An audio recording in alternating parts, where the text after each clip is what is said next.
اچھا تو اس طریقے سے سنو جس طریقے سے آج بول رہا ہوں, اور یہ کچھ زیادہ بڑا جملہ میں نے کہہ دیا کہ میرے علاوہ استغفار کے فلسفے کو اس طریقے سے نہیں سنو گے بھائی. سننا, استغفار کے معنی اللہ کی توجہ کو اٹریکٹ کرنا, یہ بالکل نیا ترجمہ میں نے کیا ہے. اللہ کی توجہ کو اپنی طرف منعطف کرا لینا, اس کا نام ہے استغفار. نوح علیہ السلام, یہ تو آخری نبی ہے نا جس کے لیے پروردگار نے حکم دیا کہ استغفار کر. نوح علیہ السلام, سورہ نوح 71واں سورہ قرآن کا, نوح علیہ السلام نے اپنی امت کو پیغام دیا. یہ پیغام سن لو, استغفروا ربکم انہ کان غفارا. استغفار کرو اپنے رب کا, وہ تمہیں بخش دے گا.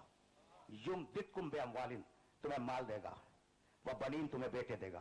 ویجعل لکم جنات, اور تمہیں باغ دے گا. ویجعل لکم انہارا, اور تمہیں نہریں دے گا. بخش دے گا ادھار ہے, بیٹے دے گا نقد ہے, مال دے گا نقد ہے. بھائی استغفار کی اہمیت کو سمجھ رہے ہو؟ یہ کتنا چھوٹا سا جملہ ہے, استغفر اللہ ربی واتوب الیہ. وعدہ کیا ہے پروردگار کا؟ استغفار کرو, مال دوں گا, اولاد دوں گا, باغات دوں گا, پانی دوں گا, نہریں دوں گا, دنیا میں تمہیں نعمتوں سے بھر دوں گا. استغفار کرو. بھائی توجہات مبذول ہے. میں نے ایک بہت چھوٹا سا واقعہ کتابوں میں دیکھا کہ حضرت ابن عباس, عبداللہ ابن عباس رضی اللہ تعالیٰ عنہ, وہ اس واقعے کے راوی ہیں. یہ واقعہ سنتے جاؤ, اور آج مجھے اجازت ہو کہ جس طریقے سے بول رہا ہوں اس طریقے سے کچھ دیر بولوں, کچھ دیر, ٹھیک ہے نا.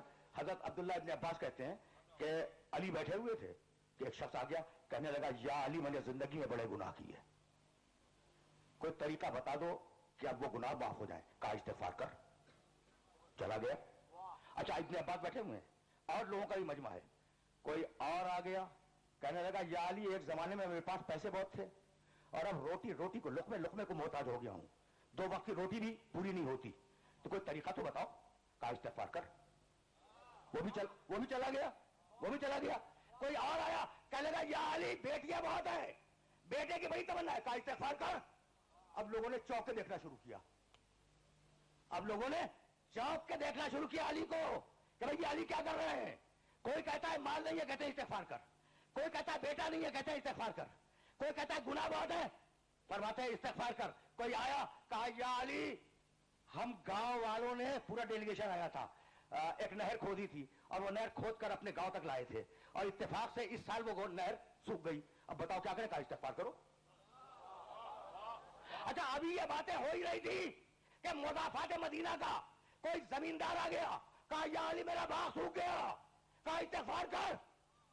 وہ لوگ جو پہلو میں بیٹھے ہوئے تھے وہ علی کا گھٹنا دبانے لگے کہ بھیا ہر مرض کا علاج استغفار کرو. برداشت نہ ہوا کسی سے, کہنے لگا یا علی یہ کر کیا رہے ہو, گناہ ہے استغفار کر, مال نہیں ہے استغفار کر, بیٹا نہیں ہے استغفار کر, نہریں نہیں ہے استغفار کر, باغ سوکھ گیا استغفار کر. یہ کر کیا رہے ہو. کہا قرآن نہیں پڑھا, استغفروا ربکم انہ کان غفارا. استغفار کرو بخشے گا. یمددکم باموال, استغفار کرو مال دے گا. وبنین, استغفار کرو بیٹا دے گا. ویجعل لکم جنات, استغفار کرو باغ دے گا. ویجعل لکم انہارا, استغفار کرو نہریں دے گا. تو تم نے آیتیں تو سنی تھی, سمجھے آج ہو.